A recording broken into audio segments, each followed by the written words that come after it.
Nang ipatumpal iti inventory ti Department of Social Welfare and Development Region 1, kadagiti food and non-food items, iti regional kan kadagiti satellite warehouses da, pakiramanan dagiti relief prepositioning areas iti Ilocos Region.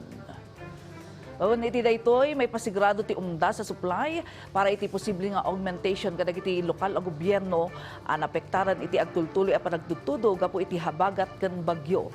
Iti agdama at iti 143,705 food ken non-food items.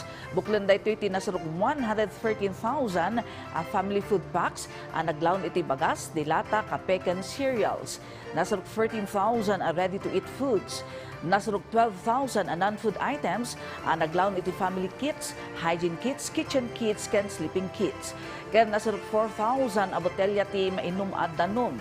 Sigun iti DSWD Region 1, nakasagana dagitoy ang maiwaras iti anyaman nga oras kadagiti pamilya ang maapektaran ti kalamidad ken dadumapay nga emerhensya.